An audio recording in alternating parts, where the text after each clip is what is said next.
د لیوال ملي پوهې پروګرام وسایل نه همت اړین دی. د ټکنالوژۍ په مرسته زده کړه په هر کور، هر ځای، هر وخت او هر عمر کې پرته له ښوونکي او ښوونځي. په سبق به پیل وکړو. د پښتو لیک کتاب مو راواخلئ. زموږ د نن ورځې سبق دی یا څرګنده. یا څرګنده د پښتو په تورو کې 40م توری دی چې د نن ورځې په درس کې به یې ووایو. د کتاب 40م مخ راواړوئ. په دغه زرغون رنګي چوکاټ کې دغه په تور رنګ غر د یا توری لیکل شوی دی.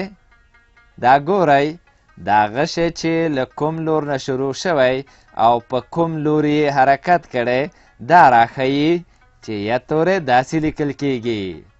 د یا توري شکل مو وپېژانده. اوس د یا توري په غږ خبرې کوو.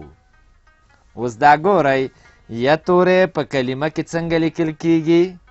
دا ګورئ، یاقوت لیکل شوی دی. دا ګورئ، د یاقوت په نوم کې یو ځلې د یا توری راغلی چې په شنه رنګ لیکل شوی دی. د یاقوت په کلمه کې د یا د غږ شکل په سر کې راغلی دی، لکه یاقوت، لکه غوړي، لکه یو، لکه زنځیر، لکه دوبي. ما څو ځلې کلمه یاده کړه. کلمه څه ته وایي؟ د څو تورو له یو ځای کېدو کلمه جوړیږي، لکه یاقوت. شاباس. اوس مو چې د یا توري غږ پیدا کړ، په دې هم ځان وپوهوئ چې د یا توری له نورو تورو سره د تړلو پر وخت په سر، منځ او پای کې شکل بدلوي. د یا توری په لیکنه کې 4 ډوله راځي. اول یوازې په خپله، دویم یا توری له بل توري سره په سر کې تړلی لکه د یو په کلمه کې. دریم یا توری له بل توري سره په منځ کې تړلی لکه د زنځیر په کلمه کې. څلورم یا توری له بل توري سره په پای کې تړلی لکه د دوبي په کلمه کې. اوس دا ګورئ، یا توری په کلمه کې څنګه لیکل کیږي. دا ګورئ، یاقوت لیکل شوی دی. دا ګورئ، د یاقوت په کلمه کې یو ځلې د یا توری په سر کې د ال توري سره تړلی راغلی دی. ګورئ، دا بل زرغون رنګي چوکاټ کې یاقوت رسم شوی دی. پوهیږئ چې یاقوت یې ولې رسم کړی دی؟ اندېښنه مه کوئ، زه یې درته وایم. دا د دې لپاره چې د یاقوت انځور مو په ذهن کې ښه ځای ونیسي او په تورو د یاقوت د کلمې لیکل یاد کړئ. د یاقوت کلمه له 5 تورو جوړه شوې ده. یا، ا، ق، و، ت توري چې سره یو ځای شي نو یاقوت لوستل کیږي. که یا، ا، ق، و، ت توري پیوسته وویل شي نو د یاقوت کلمې ته غږ نږدې کیږي. د یاقوت په کلمه کې مو د یا توري لیکل ولیدل. اوس به د یا توري د سبق نورو برخو ته راشو. دا سور چوکاټ وینئ چې پکې لیکل شوي دي د یا کارونه په جمله کې. ښه نو، تاسې غواړئ د جملې په معنا ځان پوه کړئ. د جملې په معنا مو پوهوم. ښه، ورته ځیر شئ. جمله د یو څو کلمو یو ځای کولو ته وایي، لکه دا یاقوت دی. اوس لاندې دا تور چوکاټ وګورئ. په دې تور چوکاټ کې په شنه رنګ لیکل شوي دواړه جملې دي چې په هره کلمه کې د یا توري کارونه په سره رنګ روښانه شوي. دا یاقوت دی. یاقوت سور رنګ لري. اوس په همدې تور چوکاټ کې په سپین رنګ همدا جملې بیا لیکل شوي دي، خو یو توپیر یا فرق پکې ښکاري. که رښتیا پوه شوي یاست دا توپیر یې ماته وښیئ. شاباس.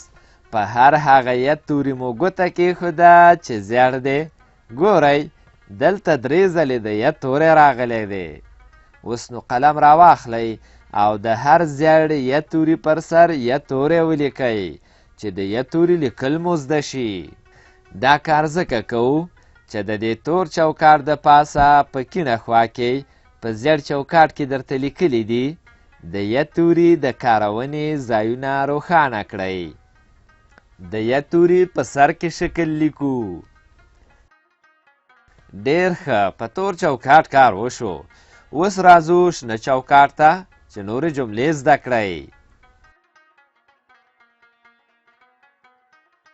نجونې ګودر ته ځي، له ګودر نه په منګیو کې اوبه راوړي. په شنه چوکاټ کې وګورئ، دلته جملې په تور رنګ او هر د ی توری په سره رنګ راغلی دی. اوس په همدې شنه چوکاټ کې په سپین رنګ همدا جملې بیا لیکل شوي دي. دا ځل مو هم د نښې منځو ویشت. په هر هغه ی توري مو قلم کېښود چې زیړ رنګ لري. دلته هر ی توری په زیړ رنګ لیکل شوی دی. یو ی توری د زی د کلمې په پای کې د ز له توري سره تړلی راغلی. بل ی توری د منګیو په کلمه کې د و او گ د تورو په منځ کې راغلی. یو ی توری د راوړي په کلمه کې په ځان ته شکل راغلی دی. نجونې ګودر ته ځي. او دویمه جمله داسې ویل کیږي له ګودر نه په منګیو کې اوبه راوړي.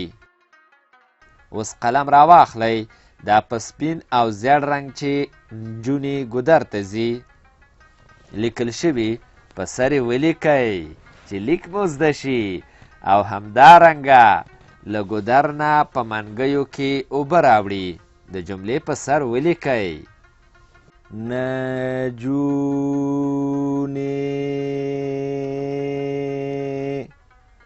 ګودر ته ځي، ګودر نه په منګیو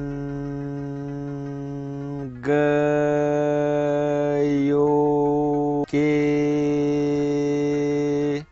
اوبه راوړي. اوس به راشو سره چوکاټ ته. دا پورتنۍ ټولې جملې پکې راوړي دي. دا یاقوت دی. یاقوت سور رنګ لري. نجونې ګودر ته ځي، له ګودر نه په منګیو کې اوبه راوړي. د همدې جملو تر څنګ یې بیرته همدا جملې لیکلي دي، خو توپیر یې دا دی چې په هر شنه او تور چوکاټ کې هر ی توری په مختلفو رنګونو راغلی دی، خو په دې سره چوکاټ کې ټول توري په سپین رنګ لیکل شوي دي. اوس نو قلم راواخلئ، د دې سپینو جملو پر سر ولیکئ چې لیکل مو زده شي. که زده مو نه وي نو دا سبق له ځانونو سره بیا بیا واورئ. دا یا قوت دی، یا قوت سور رنګ لري. نجونې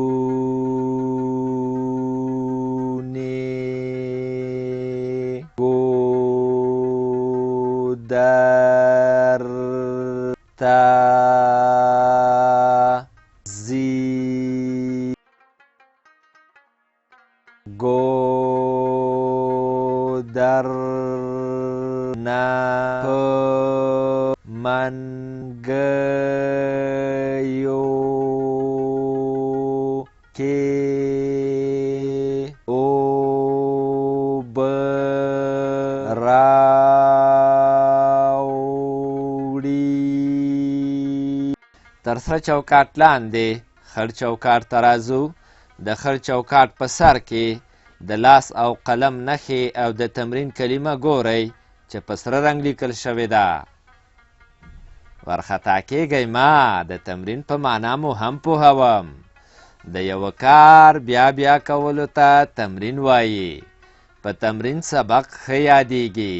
که تاسې د یو شي نوم یو ځلې واورئ کیدی شي لږ وخت وروسته درنه هیر شي، خو که څو ځله یې واورئ بیا مو په یاد کې ښه پاتې کیږي. اوس چې د تمرین په معنا پوه شوئ راځئ چې تمرین وکړو. تر تمرین لاندې په ټکو ټکو باندې څو ځله د ی توری لیکل شوی دی. د دې هر یو ی توري د پاسه ی توری ولیکئ. کله مو چې هر ی توری ولیکه کیڼې خواته ځیر شئ، 4 جملې په ټکي ټکي خط لیکل شوي دي. د هرې یوې جملې د پاسه هم لیکل وکړئ چې دا ټولې جملې مو په یاد کې پاتې شي. دا یاقوت دی. یاقوت سور رنګ لري. نجونې ګودر ته ځي. له ګودر نه په منګیو کې اوبه راوړي. بیا په همدې خړ چوکاټ کې 2 کرښې ګورئ. زه پوه شوم چې اوس تکړه شوي یاست. دلته اوس په شنه کرښه د یوازې ی توري تمرین وکړئ. د ی توري یوازې شکل لیکو او په سره کرښه د بل توري سره د تړلي ی توري تمرین وکړئ. په زیړه کرښه دا یاقوت دی ولیکئ او په توره کرښه یاقوت سور رنګ لري ولیکئ. د ی توري یوازې شکل لیکو.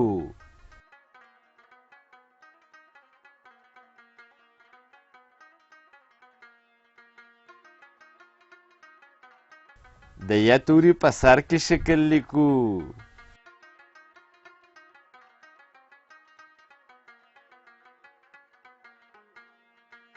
د ی توري په منځ کې شکل لیکو.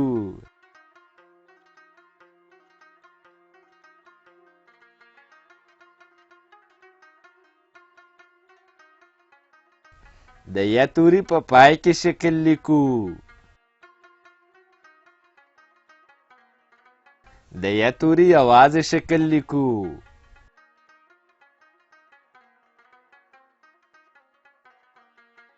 د ی توري په سر کې شکل لیکو. دا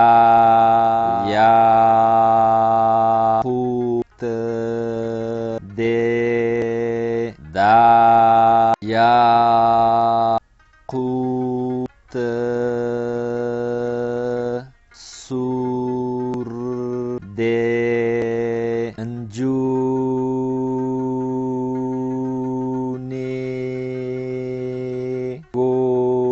ګودر ته ځي. ګودر نه په منګیو کې اوبه راوړي. دا یاقوت دی. دا یاقوت سور دی. په دې لوست کې مو زده کړل د لیک په وخت کې د ی توري شکلونه لکه غوړي، یو، زنځیر، دوبي. یوازې داسې لیکل کیږي. له نورو تورو سره ګډ په سر، منځ او پای کې داسې لیکل کیږي. کلمې مو زده کړې: یاقوت، غوړي، یو، زنځیر، دوبي، سور، رنګ، لري، نجونې، ګودر، ځي، منګیو، اوبه، راوړي، کارونه، جمله، ځایونه، روښانه، تمرین او داسې نور.